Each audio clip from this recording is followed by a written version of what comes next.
હાથ છોડીને જવાવાળા ચૂપકેથી જતા રહે છે. તે બોલી, તારી 5મી પાસ પત્નીને છોડી દે અને મારી સાથે લગ્ન કરી લે. તે તારા લેવલની નથી. એક આઈએએસ અધિકારીની પત્ની એક આઈએએસ હોવી જોઈએ. આપણે બંનેને બહુ સારી રીતે જામશે.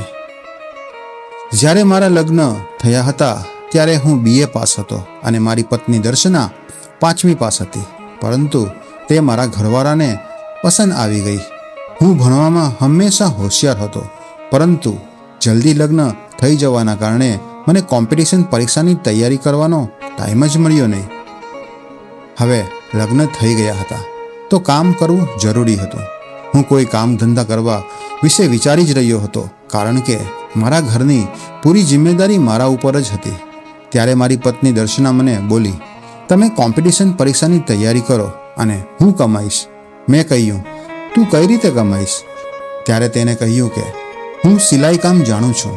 મારા ઘરવાળાઓએ મને સિલાઈ મશીન આપ્યું છે ને તમે ચિંતા નહીં કરો, હું ઘર સારી રીતે સંભાળી લઈશ.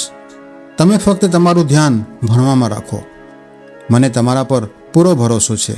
તમે પાસ થઈ જશો. હું ઘરનો મોટો દીકરો હતો. લગ્નના થોડા દિવસ પછી જ મારા પિતાજી ગુજરી ગયા, એટલે આખા ઘરની જવાબદારી મારા ઉપર આવી ગઈ. નાના ભાઈ બહેન ભણતા હતા. મારી પત્નીના આધારે ઘરને છોડીને કોમ્પિટિશનની તૈયારી કરવી અસંભવ હતી. પરંતુ હું ત્યારે આશ્ચર્યમાં પડ્યો કે જ્યારે દર્શના એ આખા ઘરની જવાબદારી સંભાળી લીધી હતી. મહેમાન માટે જે રૂમ હતો તે દુકાન બની ગઈ હતી. તે સિલાઈ કામમાં એટલી કુશળ હતી કે જે એકવાર તેની પાસે કપડાં સીવડાવી જતા તે ફરીથી તેની પાસે જ આવતા. થોડા જ મહિના માટે અમારા ફળિયામાં છવાઈ ગઈ. દૂર દૂરથી મહિલાઓ તેની પાસે કપડાં સીવડાવવા આવતી. શિક્ષિકા હોય કે ડૉક્ટર હોય કે કોલેજની સ્ટુડન્ટ હોય, બધા તેના સીવેલા કપડાના દીવાના બની ગયા હતા. તે કપડાઓમાં નવી નવી ડિઝાઇન બનાવતી હતી. તે તેના ગ્રાહકોને બહુ ગમતી હતી. દર્શનાની ફિટિંગ તો એવી હતી કે જાણે કપડાનું માપ નહીં લીધો હોય, પરંતુ કોઈ આકાર બનાવ્યો હોય. એકવાર સિલાઈ કર્યા પછી તે પહેરવાવાળાને કમ્ફર્ટેબલ લાગતું. દર્શનાને ઘર સંભાળતા જોઈને હું પરીક્ષાની તૈયારી કરવા લાગ્યો. તે સમયે પત્તાવાળાની નોકરીની અરજી બહાર આવી હતી. હું પત્તાવાળાની નોકરીનું ફોર્મ લઈ આવ્યો. દર્શનાએ પૂછ્યું, આ શું છે? મેં કહ્યું, હું પટ્ટાવાળાની નોકરી કરીશ.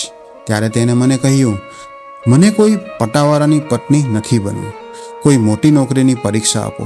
મને એ કહો કે કોઈ મોટી નોકરી મેળવવા માટે કઈ પરીક્ષા આપવી પડે. મેં કહ્યું, મોટી નોકરી મેળવવા માટે તો સિવિલ એન્જિનિયરની પરીક્ષા આપવી પડે, જેમાં પાસ થવાથી જિલ્લા કલેક્ટર જેવી નોકરી મળે. ત્યાર પછી તો દર્શનાએ જીત પકડી લીધી કે હું આઈએએસ ઓફિસર જ બનું.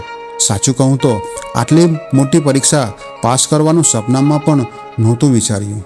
આઈએએસ બનવું મારી ઓકાતની બહાર હતું. મેં કહ્યું, પહેલાં હું નાની નોકરીની તૈયારી કરીશ, પછી મોટી પરીક્ષા આપીશ. તે નારાજ થઈને બોલી, આખી જિંદગી પરીક્ષા જ આપતા રહેશો? હું તમને મોટા હોદ્દા ઉપર જોવા માંગુ છું.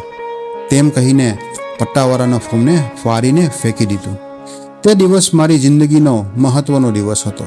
જો ત્યારે દર્શનાએ જીત પકડી હોત નહીં તો હું આજે આઈએએસ ઓફિસર નહીં બન્યો હોત. હું આખો દિવસ અભ્યાસમાં વ્યસ્ત રહેવા લાગ્યો અને તે પણ રાત્રે 12 વાગ્યા સુધી સિલાઈ કામ કરતી. તે પછી પણ તે સવારે વહેલી ઉઠી જતી અને સાથે મને પણ ઉઠાડી દેતી.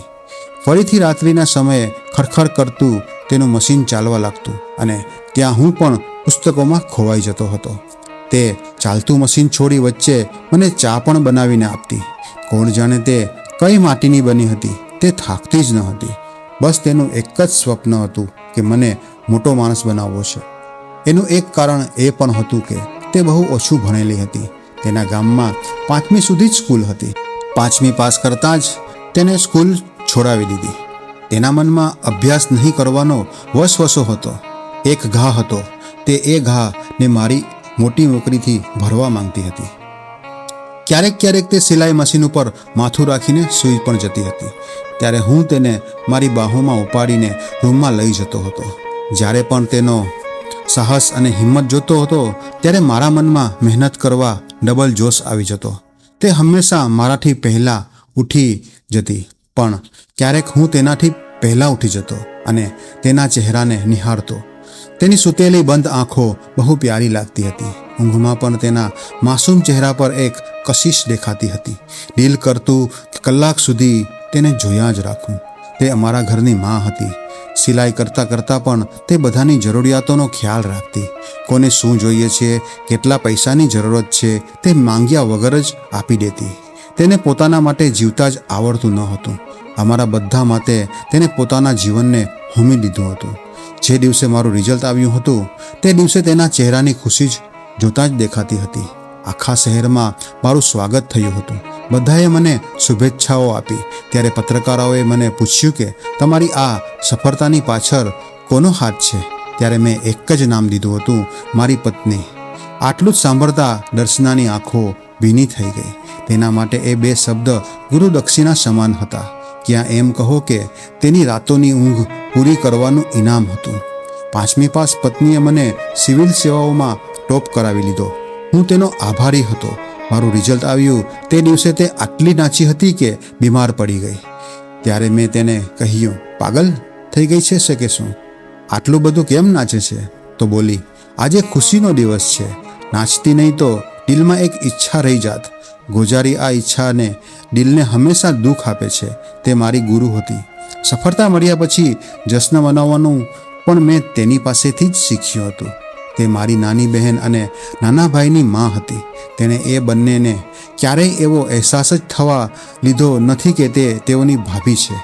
એટલે જ એ ક્યારેય પણ બંનેને ખીજાતી હતી ત્યારે તેઓ બંને ચૂપચાપ એનું સાંભળી લેતા. આજે મારા ભાઈ બહેન બંને અધિકારી બની ગયા છે. એનો ક્ષય પણ તે મારી 5મી પાસ પત્નીને જ જાય છે. જ્યારે મને ટ્રેનિંગ માટે મસૂરી જવાનું થયું ત્યારે મેં તેને પણ કહ્યું કે તું પણ મારી સાથે ચાલ, તારા વગર મારું મન નહીં લાગે. ત્યારે તેને મને સમજાવતા કહ્યું, એટલા પણ સ્વાર્થી નહીં બનો. તમે ઘરમાં તમારા ભાઈ બહેન અને મા પણ છે. હું તમારી સાથે આવી જઈશ તો એ લોકોનું ધ્યાન કોણ રાખશે? થોડા દિવસોની તો વાત છે, પછી તો આપણે સાથે જ રહીશું. તમારી કમાઈથી એશ કરીશું અને થોડું ખુલીને જીવશું. તે એવી જ હતી. બધાનું ભલું વિચારતી. દિલની એટલી નરમ હતી કે કોઈને રડતા જોઈને પોતે પણ રડી પડતી. ટ્રેનિંગના સમયે ખબર નહીં ક્યાંથી એક મહિલા IASને મારી સાથે પ્રેમ થઈ ગયો. મારા શારીરિક બાંધો અને મારા માસૂમ ચહેરા પર તે ફિદા થઈ ગઈ. શરૂઆતમાં લાગ્યું કે આ મારો ભ્રમ છે, એ તો ફક્ત મારી ફ્રેન્ડ છે. પરંતુ જ્યારે ટ્રેનિંગ પૂરી થઈ ગઈ અને અમે અમારા નિયુક્ત સ્થળ પર જવા નીકળ્યા ત્યારે તેણે મને કહ્યું, તારી 5મી પાસ પત્નીને છોડી દે અને મારી સાથે લગ્ન કરી લે. તે તારા લેવલની નથી. એક IAS અધિકારીની પત્ની પણ એક IAS જ હોવી જોઈએ. આપણા બંનેને બહુ સારું જામશે. ત્યારે મેં તેને મારી પત્નીનું આચરણ અને ત્યાગ વિશે કહ્યું તો તેણે મારી માફી માંગી અને બોલી, તે એક આદર્શ નારી છે. તેના જેવા દુનિયામાં બહુ ઓછા લોકો છે. તેનું લેવલ બહુ ઉપર છે. અભ્યાસ અને ડિગ્રીથી તેના લેવલને માપવું એ સંભવ નથી. હજુ મને ડ્યુટી જોઈન કરતાં થોડો જ દિવસો થયા ગયા હતા. ત્યારે મેં વિચાર્યું કે તેને અહીંયા બોલાવી લઈશ. ત્યાં જ એક મનુષ્ય રાત મારા જીવનમાં આવી. મારું બધું છીનવીને લઈ ગઈ. અડધી રાત્રે ઘરેથી ફોન આવ્યો કે દર્શના હવે આ દુનિયામાં નથી રહી. તેની છાતીમાં જોરથી દુખાવો થયો અને તે ક્ષણભરમાં જ ત્યાં ઘરધરી પડી. હોસ્પિટલ જવાનો ટાઈમ જ નહીં મળ્યો.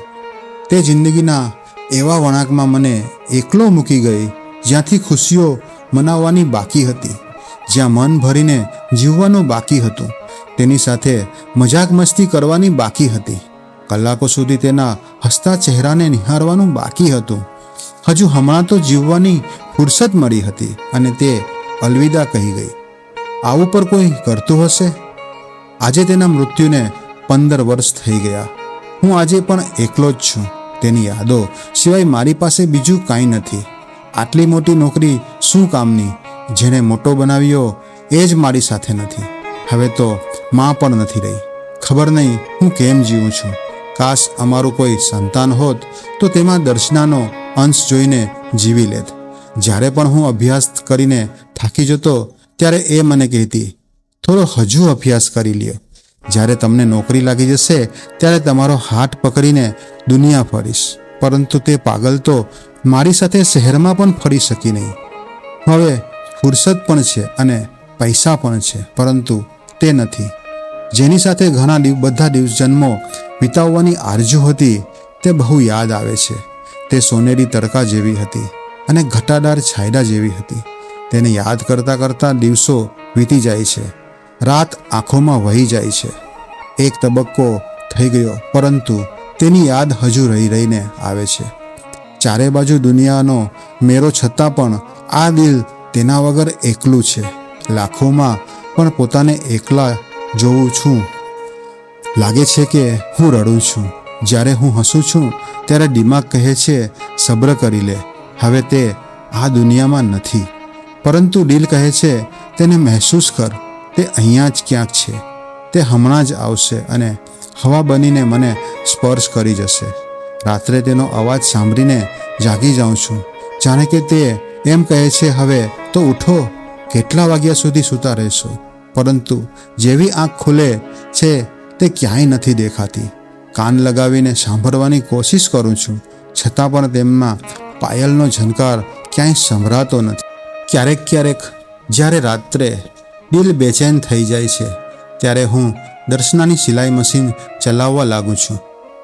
મશીનની ખડખડની અવાજમાં હું તેને મારી આસપાસ મહેસૂસ કરવાની કોશિશ કરું છું.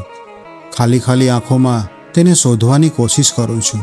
જ્યારે તે ક્યાંય દેખાતી નથી તો રડી પડું છું. વાર્તાનો સાર: પોતાના જીવનસાથી સાથે હર ક્ષણ ખુલીને જીવી લ્યો. શું ખબર ક્યારે માર્ગમાં હાથ છૂટી જાય. ગોજારી જિંદગીનો કોઈ ભરોસો નથી. આ વાર્તાનો એ તમારા દિલને થોડો પણ સ્પર્શ કર્યો હોય તો પ્લીઝ લાઈક, શેર અને કોમેન્ટ જરૂર કરજો. અને સારી વાર્તાઓ સાંભળવા માટે ફોલો કરજો.